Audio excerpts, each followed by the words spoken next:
kira sorga itu misterius. Iya, yang diwahyukan hanya sebagian. Jangan mendahului firman atau menambah-nambahi. Tapi waktu saya baca Wahyu 21, saya terkejut betul. Saya baca lagi, Tuhan berikan penerangan yang indah. Ternyata sorga itu banyak sekali bocorannya di kitab Wahyu Yohanes ini. Bukan sesuatu yang sama sekali kita tidak tahu. Selama kita pasti mati, jangan ketinggalan satu pun dari ibadah 5 kali.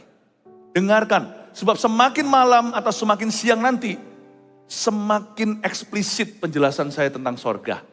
Bahkan nanti saya kasih bocoran dulu, bahkan nanti akan ada meteran perseginya ditulis tentang sebuah kota ternama di sorga itu. Ini semuanya ada di dalam firman. Anda akan terkejut ternyata kita bisa tahu 1-2 hal tentang hidup yang kekal. Kalau kita akan mati, dan kalau ada seorang yang kita cintai sudah meninggal dunia mendahului kita dan dia adalah orang percaya, kita mesti tahu kita ini mau kemana. Kita harus tahu mereka di mana. Jangan sampai salah tafsir kebenaran. Itulah sebabnya di ibadah kedua saya berikan judul, kondisi orang-orang kudus yang sudah meninggal dunia. Baru kebaktian setelah ini saya jelaskan siapa saja secara spesifik orang-orang yang tidak akan masuk ke dalam sorga. Anda akan terkejut ternyata agama bukanlah kriteria utama, tapi kebenaran. Wow. Tapi sekarang saya mau cerita dulu, orang-orang kudus yang sudah mati itu, di mana mereka? Dan bagaimana cara kita memandangnya? Supaya kita tidak salah jalan. Saya ingin sekali untuk kita membaca Wahyu pasal 21. Ayat yang ketiga sampai ayat yang kelima, 3 ayat saja. Saya baca dulu ya. Judulnya di Alkitab kita, Langit yang Baru dan Bumi yang Baru. Ayat 3 bunyinya, lalu aku mendengar suara yang nyaring dan dari tahta itu berkata, lihatlah, kemah Allah ada di tengah-tengah manusia dan ia akan diam bersama-sama dengan mereka. Mereka akan menjadi umatnya dan ia akan menjadi Allah mereka. Dan ia akan menghapus segala air mata dari mata mereka dan maut tidak akan ada lagi. Tidak akan ada lagi perkabungan atau ratap tangis atau duka cita sebab segala sesuatu yang lama itu telah berlalu. Ia yang duduk di atas tahta itu berkata, lihatlah aku menjadikan segala sesuatu baru. Dan firman-Nya, tuliskanlah karena segala perkataan ini adalah tepat dan benar. Kita baca bersama-sama dengan keras, lantang, dan tegas. Ayat 3-5, 1, 2, 3. Lalu aku mendengar suara yang nyaring dari tahta itu berkata, lihatlah kemah Allah ada di tengah-tengah manusia. Dan ia akan diam bersama-sama dengan mereka. Mereka akan menjadi umatnya dan ia akan menjadi Allah mereka. Dan ia akan menghapus segala air mata dari mata mereka. Dan maut tidak akan ada lagi. Tidak akan ada lagi perkabungan atau ratap tangis atau duka cita. Sebab segala sesuatu yang lama itu telah berlalu. Ia yang duduk di atas tahta itu berkata, lihatlah aku menjadikan segala sesuatu baru. Dan firman-Nya, tuliskanlah karena segala perkataan ini adalah tepat dan benar. Katakan amin. Yohanes melihat sebuah penglihatan di Pulau Patmos. Sebenarnya bukan hanya sebuah penglihatan. Yohanes itu dibawa untuk melihat. Luar biasa pengalaman Rasul terakhir yang tidak mati terbunuh, tapi mati tua. Karena Tuhan menyisakan sebuah pewahyuan. Dan Wahyu 21 tercatat sesuatu tentang hidup kekal kita. Tapi kita mesti percaya Yesus. Karena barang siapa tidak percaya kepada Yesus, tidak menerima Yesus, dia akan binasa. Yohanes 3:16 tadi yang saya kutip barusan. Tapi memperoleh hidup kekal, itu ada di dalam Tuhan Yesus. Kita mulai dengan ayat 3 dulu. Kita akan melihat kondisi orang-orang yang mati di dalam Kristus. Supaya kita yang hidup ini waspada. Supaya kita yang hidup tidak terlambat. Ambillah keputusan. Keselamatan itu dalam hidup ini. Bukan setelah kita mati. Setelah mati, kekekalan. Ayat 3, Yohanes berkata begini. Lalu aku, ini Yohanes, mendengar suara yang nyaring dari tahta itu. Berkata, lihatlah kemah Allah ada di tengah-tengah manusia dan ia akan diam bersama-sama dengan mereka. Berhenti di sana. berarti di sorga ada kemah Allah. Kemah Allah ada di tengah-tengah manusia. Ini bukan kemah beneran. Ini bicara tentang hadirat Allah. Apapun penjelasan tentang sorga, fondasinya satu. Sorga adalah tempat tinggal Bapa yang baka. Tempat tinggal Tuhan. Tuhan Yesus berasal dari sana. Turun dari sorga menjelma. Menjadi manusia. Lahir dari seorang perawan di palungan. Dia kembali ke situ. Hari ini kita merayakan kenaikan Tuhan Yesus. Sorga adalah tempat tinggal Tuhan. Rumah Bapa. Lihatlah kemah Allah ada di tengah-tengah manusia. Berarti hadiratnya itu fisik di sana. Tuhan itu seolah berjalan di tengah kita dan sungguhan kalau di situ. Di sini kita merasakan hadirat Allah. Di situ dia berjalan di tengah-tengah kita. Kemah Allah, lihatlah kemah Allah. Satu hal atau satu kesimpulan yang kita bisa ambil adalah di sorga tidak ada gedung gereja. There is no more church building di sorga. Gereja perjanjian baru itu ada di atas muka bumi. Di sorga nanti tidak ada gedung gereja. Tapi kemah Allah ada di tengah-tengah manusia. Yang ada adalah gereja yang sempurna. Roh orang-orang kudus yang sudah disempurnakan. Dari orang berdosa yang diselamatkan di atas muka bumi ini. Mereka yang lahir baru, lalu terjadi peperangan tiap hari mau hidup sesuai nafsu atau menurut Roh Kudus. Tapi waktu di sorga nanti, orang-orang yang sudah meninggal dalam Tuhan itu sudah sempurna. Mereka tidak lagi digoda oleh dosa. Mereka diberi tubuh kemuliaan, tubuh kekekalan. Kita itu nggak gentayangan. Tapi tidak disebut gedung satupun di situ. Yang ada hanyalah kemah Allah ada di tengah manusia. Dan ia, seorang pribadi, akan diam bersama-sama dengan mereka. We will be the perfect church in heaven. Karena itu Bapak Ibu Saudara, saya ajak kita untuk benar-benar menghayati firman ini. Dan kita harus tahu bahwa selama kita hidup bergerejalah dengan benar. Karena menikmati gereja secara gedung, secara organisasi ini semua hanya di atas muka bumi. Dan God has a purpose, Tuhan punya tujuan kenapa ada organisasi gereja, kenapa ada tubuh Kristus di bumi. Kenapa ada mempelai wanita, ini semua adalah sebutan gereja. Karena Tuhan ingin menajamkan iman kita. Tuhan ingin kita berkumpul menjadi satu komunitas iman. Dan jangan sampai gereja itu saling perang. Gereja itu bukan saingan. Tapi saling melengkapi. Makanya itu di gereja kita tidak pernah serang-serang gereja orang lain di atas mimbar. Karena Tuhan memang sempurnakan semua gereja. Udah gak usah menoleh ke kiri kanan mencoba ambil selumbar di mata orang. Balok di mata sendiri aja gak keluar-keluar. Kita harus menghayati firman ini dengan merindukan Tuhan sempurnakan kami secara individu maupun korporat.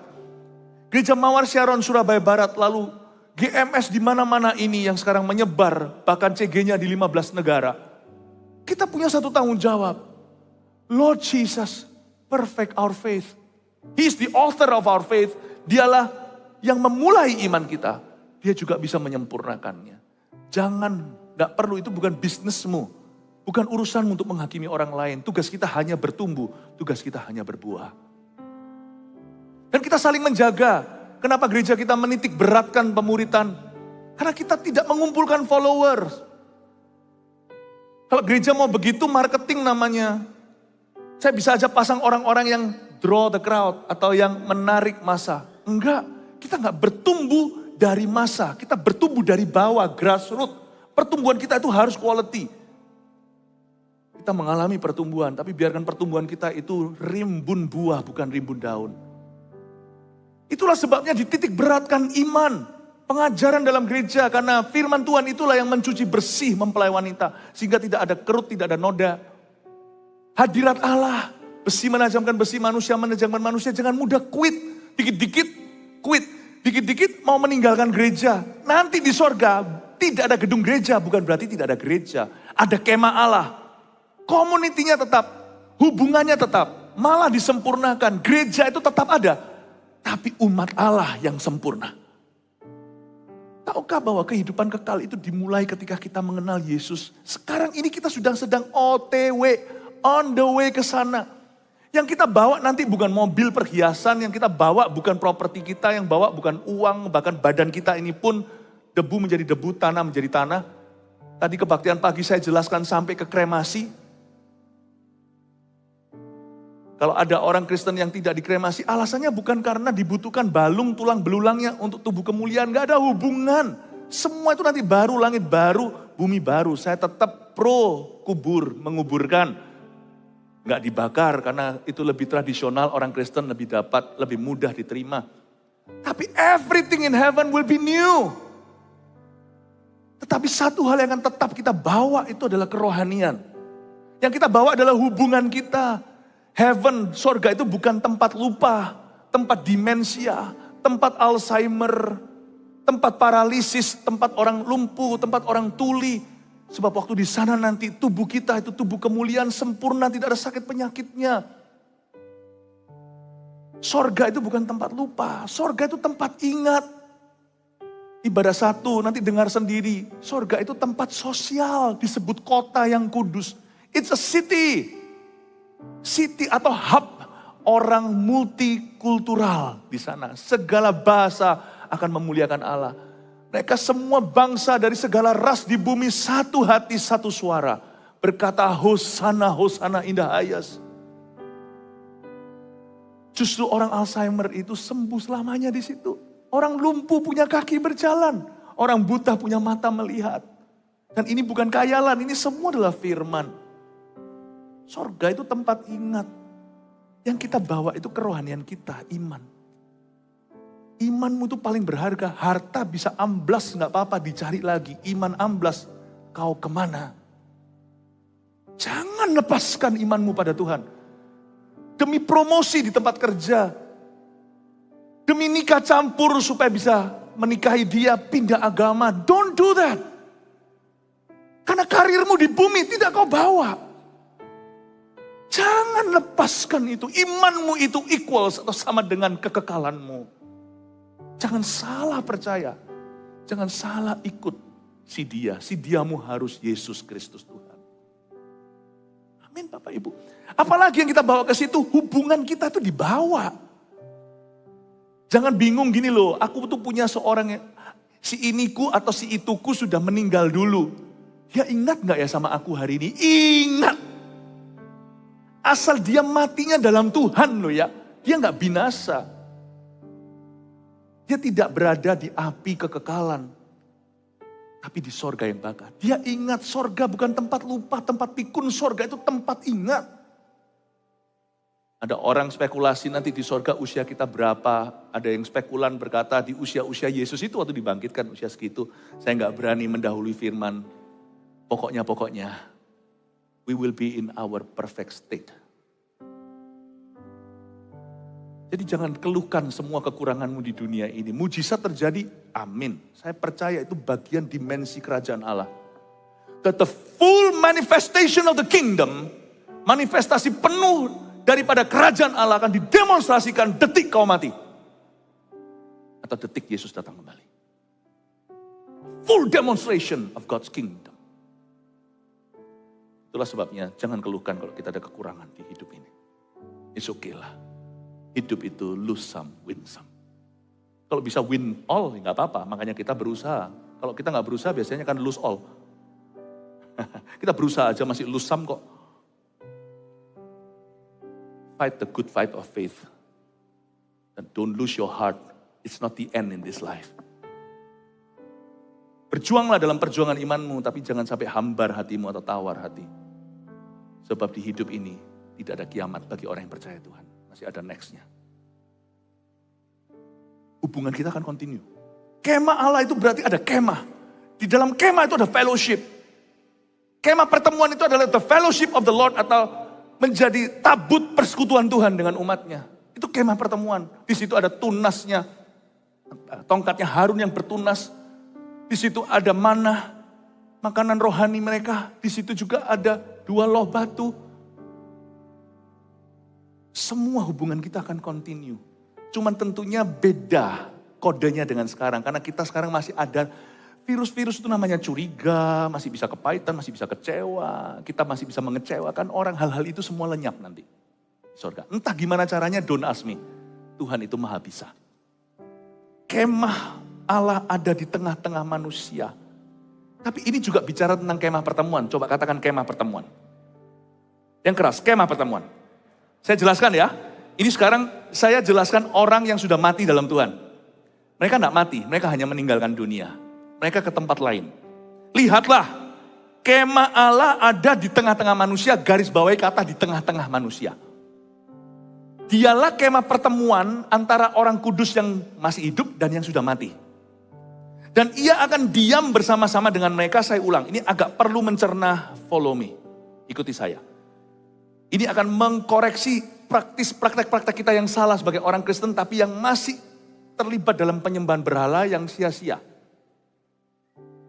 Lihatlah, kemah Allah ada di tengah-tengah manusia. Jadi ada kemah Allah di tengah-tengah manusia, dan ia akan diam bersama-sama dengan mereka. Hadirat Allah lah kemah pertemuan di tengah-tengah antara orang kudus yang masih hidup dan orang kudus yang sudah mati. Dan orang kudus yang sudah meninggal dunia dan mereka yang masih hidup di dunia tidak boleh berkomunikasi. Karena Tuhanlah kemah pertemuan di tengah-tengah. Paham maksud saya jelaskan supaya Anda mengerti. Saya minta 2 orang datang ke sini sukarela. Cepat aja, 1 dari sini, 1 dari situ. Baik, cepat. Segera maju ke sini. Mari Pak, silakan. Ya boleh, maju 1. 1 lagi, 1 orang lagi. Oke, sama sekalian. Sama 1 orang. Terserah, ayo cepat. Kriternya aja. Iya, oke. Lihat ya. Misalkan, shoot dulu siapa yang mati. Jentau Sutopu. Oke. Ya, jadi yang kalah siapa? Yang mati ya, sorry ya. Tapi saya doakan supaya panjang umur ya. Ini cuma ilustrasi, oke? Yang mati kan? Yang mati sebelah sini. Yang hidup sebelah sini. Zaman sekarang memang susah dimengerti. Yang muda mati dulu kadang-kadang. Nggak tentu memang. Tapi misalkan ini father and son. Ayah dan anak. Siapa sih mau menguburkan anaknya? Pasti semua orang tua ingin dikubur anaknya. Tapi misalkan ini meninggal dulu. Sama-sama dalam Tuhan nih. As for me and my house we will serve the Lord. Aku dan keluargaku, kami akan melayani Tuhan. Puji Tuhan. Lalu dipisahkan oleh kematian. Ini mati duluan bersama dengan Tuhan. Hilang kan? Debu menjadi debu, tanah menjadi tanah. Papanya sedih. Pak, tolong sedih. Langsung sedih. Sedihlah, berkabunglah. Menangislah dengan orang menangis. Tapi orang yang sama-sama, orang dalam Tuhan, punya pengharapan. Dan kalau seluruh keluarganya diselamatkan, bukan hanya dia yang punya pengharapan, seluruh keluarga punya pengharapan.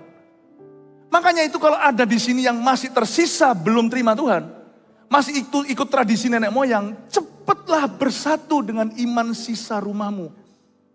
Supaya jangan terpisah ya Pak, betul ya, surga dan neraka. Nanti tidak ketemu dalam kekekalan, gimana? Sedangkan Yesus itu kemah pertemuan. Dia yang berada di tengah-tengah yang mati dan yang hidup. Ini sudah mati, sudah di sorga, ini di dunia. Yesus itu kemah pertemuan di tengah. Yang berjalan di tengah-tengah manusia, gandeng tangan saya, yang meninggal, yang sudah mati maupun yang hidup. Sama-sama dalam hadirat Allah. Cuman gak boleh komunikasi. Kreatif Ministry rekrut Bapak ini. Luar biasa, ini greeter ciamik, ini lebih ciamik lagi. Bisa drama luar biasa, kasih tepuk tangan untuk mereka dulu. Belum selesai nih. Kalau mereka sama-sama dalam Tuhan, sebenarnya mereka tidak pernah berpisah. Karena ketemunya di hadirat Allah. Karena mereka ketemu di tengah, tapi nggak boleh komunikasi.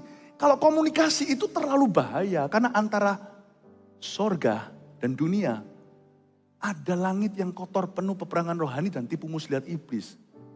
Kalau komunikasi nanti itu akan disusup oleh roh-roh jahat dan tipu muslihatnya. Nanti arwah-arwah bicara itu bukan arwah, itu setan menyamar. Saya kasih satu titik yang jelas bukan koma. Orang Kristen tidak boleh percaya kita bisa komunikasi sama arwah. Enggak ada itu setan semua.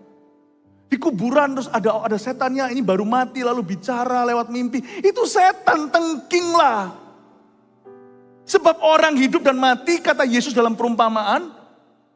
Yang satu berada meringkuk di neraka, si orang kaya. Yang satu lagi Lazarus berada di pangkuan Abraham. Dan Tuhan berbicara perumpamaan itu, Abraham berkata begini, ada sebuah jurang yang tidak terseberangi antara kau dan dia. Gak boleh komunikasi, terlalu riskan. Semua itu ketemu di Tuhan. Tuhanlah kemah pertemuan atau kemah Allah yang berjalan di tengah. Kondisi orang kudus yang sudah mati ini fine-fine saja. Cuma mereka gak boleh komunikasi. Jadi sama-sama dalam hadirat Allah, kemah pertemuan di tengah. Kalau Anda kangen, papanya kangen sama anak mendiang, deket aja sama Tuhan, gak usah bicara sama anaknya tuh gak bisa dengar. Nanti kalau ngomong sama anaknya, setan yang muncul. Karena kesesatan yang tiba. Karena Tuhan tidak ajarkan itu. Kalau Anda kangen sama anak Anda yang barusan sudah meninggal ini, deket aja sama Kristus.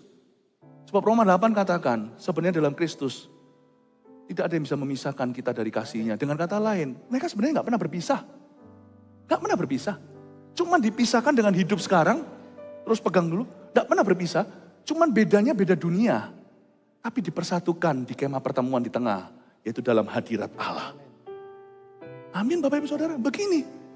Coba komunikasi boleh nggak? Jangan. Terlalu banyak setan di tengah. Mau komunikasi sama orang yang telah meninggalkanmu, komunikasi aja sama Tuhan. Atau Tuhan take care dia dalam pangkuannya Abraham. Lagi jalan ke situ. Ini dia kemah pertemuan. Orang-orang kudus yang telah meninggal, mereka sempurna di tangan Tuhan. Jangan doakan. Yang hidup gak usah doakan yang mati. Jangan sok suci. Yang mati lebih suci daripada yang hidup. Mau doain apa? Sini masih tubuh Adam dan Hawa, ini tubuh kemuliaan kok. Mau doain apa? Tuhan aku doakan supaya dia bisa kasih makan. Sini yang kelaparan, ini gak bisa lapar lagi. Apapun yang kau doakan untuk orang yang sudah meninggal dunia menyinggung Tuhan. Kayak Tuhan gak becus lu. Pegang anakku atau papaku, atau engkongku, atau mbahku, atau saudaraku, atau keponakanku, atau tanteku, atau suamiku, atau istriku. Gak usah gurui Tuhan. Kalau dia sudah di tangan Tuhan kemah pertemuan, dia jauh lebih baik dari dirimu di dunia ini. Anda boleh kangen sama orang yang meninggalkan. Tapi jangan merasa sorry untuk mereka. Kalau mereka dalam Tuhan. Kecuali apabila dia meninggalnya di luar Tuhan. Gak ketemu. Karena orang yang meninggal di luar Tuhan.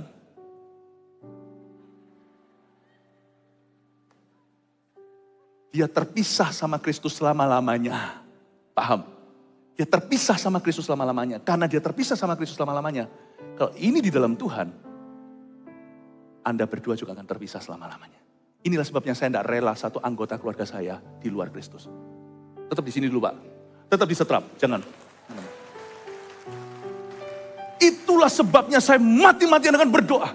Anggota keluarga saya yang terakhir, yang belum dalam Tuhan, Lord have mercy. Bukan agama. Kristus itu jalan kebenaran. Kristus itu kehidupan. Gak ada seorang pun dapat datang kepada Bapa kecuali melalui aku. Kalau sekarang saya dalam drama ini saya melambangkan Kristus. Kalau saya aja, maksudnya Kristus saja pisah selama-lamanya sama dia. Bagaimana yang dalam Tuhan bisa ketemu sama kekasihnya yang di luar Tuhan? Gimana? Terima kasih, jangan disetrap gitu terus, kasihan. Kasih tepuk tangan untuk mereka. Terima kasih Pak. Terima kasih, God bless you. Ini yang disebut kemah pertemuan. Kemah Allah di tengah-tengah manusia. Dan ia bersama mereka. Sedihlah kalau Anda ditinggal meninggal dunia oleh orang yang amat sangat cinta. Tapi berbahagialah Anda. kalau Anda sudah injili mereka. Atau lebih tepatnya kalau orang itu yang injili Anda, wah fine-fine saja. Orang itu sudah dalam Tuhan pemenang jiwa. Orang itu sang pemenang jiwa. Sang penjala manusia, udahlah. Dan jangan berdoa sama orang mati, minta berkah dan perlindungan dari mereka. Kalau mereka bisa melindungimu, mereka gak mati dari awalnya. If they can really protect you, they would not die in the first place. Betul nggak? Kita minta berkat, kita minta perlindungan dari orang mati. Buat apa? Malah mengundang roh jahat nantinya. Kita nggak menyadari ini. Ini bukan logika saja. Ini common sense Tuhan. Kalau mereka bisa lindungi kita, mereka udah nggak akan mati dari sononya. Janganlah taruh harapanmu pada manusia, kata firman Tuhan. Itu jerat. Apalagi manusia yang mati, jangan taruh harapanmu pada mereka. Taruhlah harapanmu pada Tuhan Allah yang hidup. Yesus Kristus yang naik ke sorga, dialah namanya. Haleluya. Saya tidak mau kalau orang datang ke saya, oh boleh enggak saya sembahyang sama orang mati. Atau boleh enggak saya itu berdoa kepada nenek moyang saya. Saya nggak mau berkata, tidak boleh dosa, saya harus memberi penjelasan. Tuhan itu nggak jahat. Lalu tuduh dan berkata, kamu itu dosa, gini gitu. Tuhan kita itu kebenaran, jadi dia selalu punya penjelasan yang masuk ke akal budi kita. Inilah penjelasan terbaik yang bisa saya berikan tentang kemah pertemuan. Kondisi orang-orang kudus yang sudah meninggal dunia, mereka di tempat yang sangat indah. Dan mereka di tempat yang nyata. Sorga itu nyata. Bahkan ada ayat yang berkata begini. Musa berfirman. Tuhan berfirman lewat Musa. 1 hari di sorga sama dengan 1000 tahun di bumi. Keluarkan kalkulatornya. 24 jam. Bukan berarti sorga itu ada jam dinding. Di sorga itu kekekalan. Tapi ini ada sebuah perbandingan yang diberikan bahwa sorga dan bumi itu jomplang. Seperti seolah 1 hari di sana itu 1000 tahun di bumi. Musa berkata begitu. Coba keluarkan kalkulatornya, 24 jam sama dengan 1000 tahun. 20 tahun itu berapa jam di sorga? Saya keluar dari perhitungan saya setengah jam. Jadi kalau 20 tahun lagi Anda mati, di mata Tuhan Anda sisa cuma setengah jam. Jam kehidupan diputar sekali. Tak tahu dan tak seorang pun tahu kapan kan berhenti. Mungkin hari ini, mungkin esok, mungkin nanti. Sekarang waktunya yang kau miliki. Sekarang waktunya milikilah kasih Yesus yang jadikan hidupmu berarti. Bekerjalah di ladangnya agar hidup tiada percuma. Kalau kita hidup 20 tahun lagi itu cuma setengah jam saja, setengah jam doang. Saya umur 50, kalau saya bisa hidup sampai umur 90 itu cuma sisa 1 jam hidupku. Kalau saya hidup sampai umur 80 dari saya sekarang umur 50-an, belum 50 sih. Berarti saya cuma punya 45 menit sisa. Itulah sebabnya orang yang meninggal dalam Tuhan dan keluarga yang ditinggalkan tapi mereka dalam Tuhan, yang susah itu yang ditinggalkan karena merasa lama. Hari per hari itu terasa lama sekali. Tapi yang meninggalkan mereka, misalnya ditinggal suaminya dulu atau istrinya, gak akan masuk ke jantungnya sorga, gak akan masuk ke perutnya sorga. Karena dia sadar di sana bahwa sebentar lagi, 1/4 jam lagi akan ketemu istrinya. Paling cuman ngandok, ini bahasa saya ya, paling dia akan hangout di kafe-kafe dekat gerbang. Tapi yang ditinggal ini kerasa lama sekali. Makanya setialah. Setialah. Orang tua dan anak aja, misalkan jarak usia mereka 30 tahun. Orang tuanya dipanggil dulu pergi itu sebentar lagi susul anak, meskipun anaknya masih muda. 30 tahun itu cuma 45 menit, 20 tahun itu setengah jam. 45 menit lagi, I'm going to meet my son. Kita di sini jangan merasa muda, wah aku masih muda kok, pesta pora nanti baru bertobat waktu tua. Jangan lakukan. Waktumu cuma tinggal 3/4 jam. Dan kalau kita ditinggal oleh seseorang yang mati dalam Tuhan, sedihlah, tapi jangan sedihnya menjadi depresi. Karena kita tahu, sebentar lagi kita akan reuni. Setialah di ladangnya. Jangan lepaskan imanmu. Paham Bapak Ibu? Amin saudara. Amin. Tapi terus terang saya beritahu, yang meninggalkanmu gak kerasa. Pernahkah Anda keluar negeri? Misalnya liburan, itu anak akhirnya mengizinkan Anda pergi suami istri honeymoon lagi. Anak mungkin sudah mulai besar, SMP gitu. Anak di rumah nunggunya lama. Saya dulu sama istri saya waktu pergi bukan jalan-jalan, tapi waktu kami pergi kerja. Pergi kerja, harus ke luar negeri. Zaman-zaman itu kami bisnis atau waktu pelayanan. Anak saya itu ngitungnya lucu, waktu kecil kan gak ngerti waktu. Jadi dia hitung berapa kali dia tidur. Akan ketemu mama papanya. Mami, daddy, aku akan tidur 7 kali lagi ketemu sama mami. 7 kali lagi, dia hitungnya dengan tidur, termasuk bobok siangnya. Karena kami pergi paling cuma 3 hari. Tapi anak kecil tunggunya lama. Kami di situ sibuk ketemu orang, jalan sana sini. Banting tulang, gak kerasa 3 hari lewat. Di sorga itu gak kerasa. Di sini yang kerasa. Makanya berbahagialah orang yang mati dalam Tuhan. Dan berbahagialah orang yang punya Tuhan di hidup ini. Karena hatinya di pengkhotbah dikatakan dipenuhi dengan kekekalan. Kita bisa sedih, gak mungkin depresi. Karena kita tahu di kacamata kekekalan. Sebentar saja sudah aku akan sampai di sana. Bersyukurlah Anda punya Tuhan.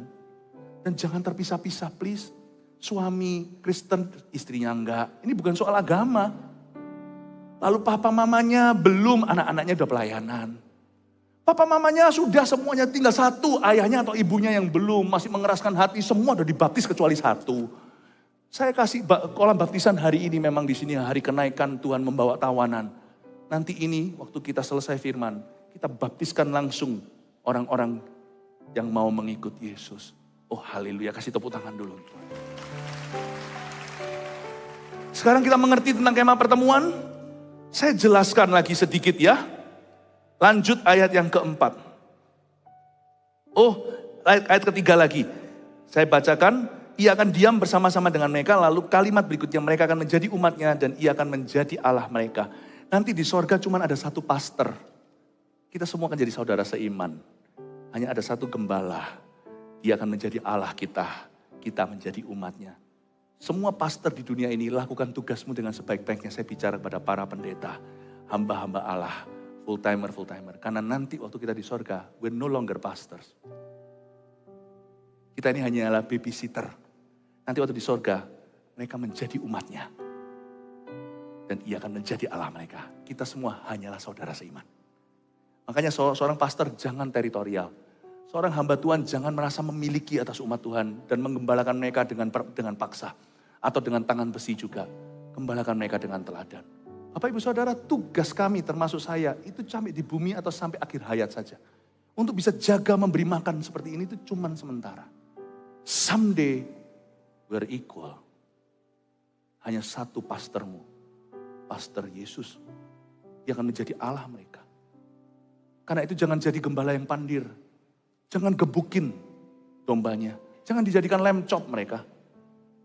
Jangan pukuli sesama hamba Allah. Nanti Tuhan yang datang, Tuhan itu datang dengan murka dan berkata, kau hamba yang jahat. Karena Tuhan berkata mereka akan menjadi umatnya. Dia menjadi Allah mereka, dia menjadi gembala agungnya ayat 4. Dan ia akan menghapus segala air mata dari mata mereka. Berhenti di sana saya jelaskan. Air mata apa saja yang akan dihapus oleh Tuhan, tuliskan. Yang pasti, the tears of repentance will be no more. Air mata pertobatan tiada lagi karena kita tidak digoda, kita tidak dicobai, tidak ada dosa. Air mata akan dihapuskan. Alkitab itu spesifik berkata segala air mata, itu berarti tipe-tipe air mata. Yang beberapa tipe air mata yang saya sadari lewat firman ini, salah satunya adalah air mata pertobatan. Lalu air mata apa lagi? The tears of disappointment atau air mata kekecewaan tidak akan ada lagi. Lalu air mata apa lagi? The tears of intercession. Air mata doa syafaat tidak diperlukan lagi. Mau nangis dalam doa untuk seseorang sekarang. Karena nanti kita tidak perlu nangisi siapa-siapa lagi. Tuhan hapuskan air mata dan yang di neraka meringkuk sudah bukan tugas kita. Tuhan, ini tugas kami, itu di bumi. Beri keberanian bagi kami, itu di sini. Taruhlah roh yang rela melayani dan menyenangkan hati Tuhan, itu yang kuingini. Di hidup ini, nanti di sorga Tuhan akan memutus hubungan kita dengan semua yang binasa. Sudah tidak lagi menjadi beban kita. Menginjil itu sekarang. Nangis dalam doa untuk perubahan seseorang itu now. The tears of intercession will be wiped out. Tapi itu juga kelegaan. Suatu hari kita itu sungguhan bisa istirahat atau retire atau sungguhan bisa pensiun itu di sorga. Karena misalkan ada orang tua yang udah pensiun kerja kayak nanti anak cucunya untuk kerja, dia tetap terbeban kan. Misalkan kalau anak cucunya ngalami masalah, lalu habis itu akan tuntutan hukum mau masuk penjara, itu orang tua apa nggak makan hati. Sekarang anaknya giliran yang memimpin lalu terjadi masalah atau musibah, apakah orang tua nggak keseret juga secara emosi? Sebagai pendeta juga sama. Kalau misalnya nanti keturunan kita anak rohani atau anak kandungnya, cucunya, lalu mereka pelayanan, lalu mereka mengalami sesuatu, lalu nanti akan dianiaya, diserang sama orang, apalagi kalau terjadi skandal, apa nggak ikut hatinya itu menderita. Sampai kapanpun kita mati, kita akan ada tears in our eyes, intercession. Gak ada istirahat. Makanya Alkitab mengatakan dengan jelas di kitab Wahyu lainnya, di ayat lainnya, dan mereka telah beristirahat dari jerih payah mereka. Orang-orang yang pakai baju putih itu loh, yang berada di bawah altar, ada ayatnya. Mereka telah istirahat, rest, they have rested from their labor. Luar biasa, suatu hari di surga, ini gak perlu nangis lagi. Saya udah gak perlu berdoa, wong sudah ketemu sama Yesus muka dengan muka, kok ngapain doa dengan iman? Air mata ini akan dihapuskan. Selain itu, mau tidak akan ada lagi. Dan tidak akan ada lagi perkabungan atau ratap tangis dan atau duka cita. Tuhan bukan ambil sadness atau kesedihan, tapi Tuhan ambil alasan untuk sedih. Kalau Tuhan ambil air mata kita kan jahat. Pernahkah Anda itu nangis gak keluar air matanya? Kan jahat. Yang Tuhan ambil itu bukan air matanya. Kalau disebut di sini Tuhan menghapus air mata itu, Tuhan hapus alasannya. Kasihan kalau orang berkabung. Orang berkabung gak boleh nangis. Jangan nangis, cengeng kamu. No. Saran saya kalau Anda berkabung, nangislah. Nangislah senangis-nangisnya. Kalau Anda tidak bisa lewati grief atau perkabungan, Anda tidak akan pulih. Nangislah. Jangan hakimi mereka nangis suruh ketawa. Bukan musimnya. Bayangin kalau mau nangis tidak bisa nangis. Ada orang kan kematian seseorang, dia nggak bisa nangis. Itu nanti bisa depresi. Kan kasihan kalau harusnya nangis tidak ada air mata. Berapa orang sakit matanya kering, perlu tetesan, itu mahal. Air mata itu gak free, dikasih karunia itu hargailah. Gak nangis, gak bisa. Tuhan tidak menghapus air mata kita dengan mengambil air mata kita. Tuhan menghapus air mata kita dengan mengambil alasan kita bersedih. Di sorga tidak ada alasan kita bersedih. Cabut secara kekal oleh Tuhan. Salah satunya yang saya jelaskan di ibadah satu tadi adalah Tuhan meniadakan laut, oceans apart. Ada sungai di situ, ada lake kali, ada danau. Tidak ada laut, berarti tidak ada perpisahan sementara. Tidak ada perpisahan selama-lamanya. Satu huruf atau satu kalimat yang dihapus, yang dicabut dari mulut manusia di sorga adalah goodbye, see you later. Gak ada. Cabut sama Tuhan. Tidak ada perpisahan. Sebuah tempat yang terindah tidak ada perpisahan di dalamnya. Dan ia akan menghapus air mata. Sebab ayat 4 kalimat terakhir, sebab segala sesuatu yang lama itu telah berlalu. Saya ulang lagi, sebab segala sesuatu yang lama itu telah berlalu. Ada 3 hal yang akan berlalu. Anda lebih baik mencatat loh gini-ginian. Itu 3 S yang saya tulis di Alkitab saya. 3 hal ini berlalu. Sin, suffering, and Satan. 3 hal itu tidak akan ditemukan. Dosa, penderitaan, setan. Ayat 5 ayat terakhir, ia yang duduk di atas tahta itu berkata, lihatlah aku menjadikan segala sesuatu baru. Dan firman-Nya, tuliskanlah karena segala perkataan ini adalah tepat dan benar. Lihatlah apa kata Yohanes di sini.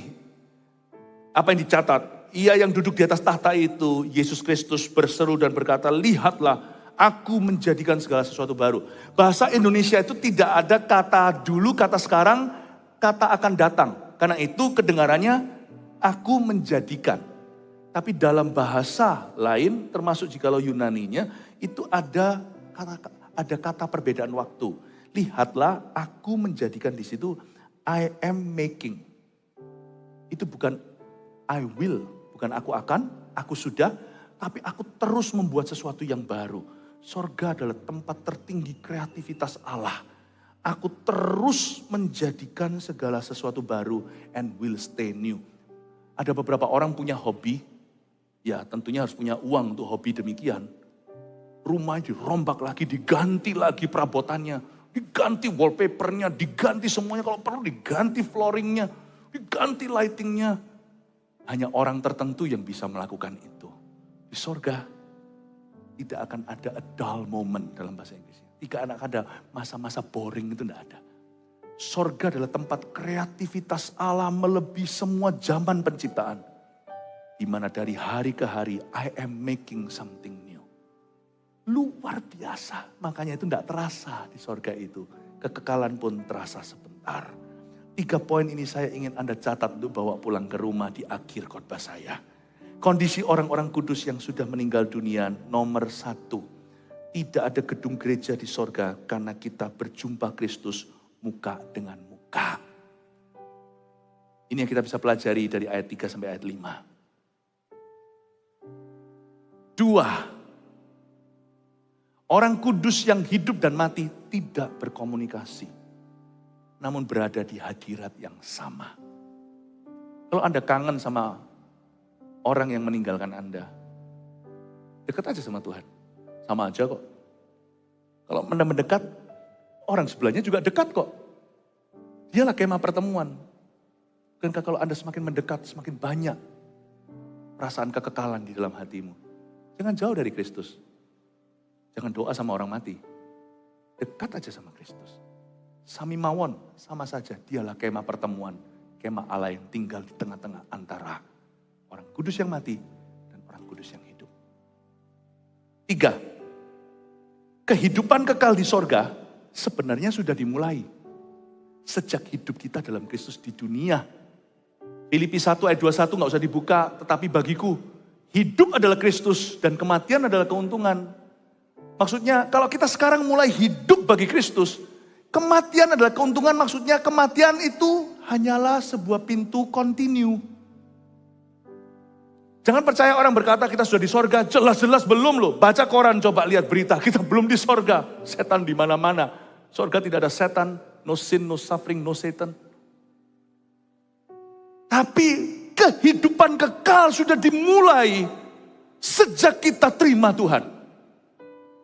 Memang kita masih terjebak dalam kemah, bukan kemah pertemuan. Kemah Adam dan Hawa.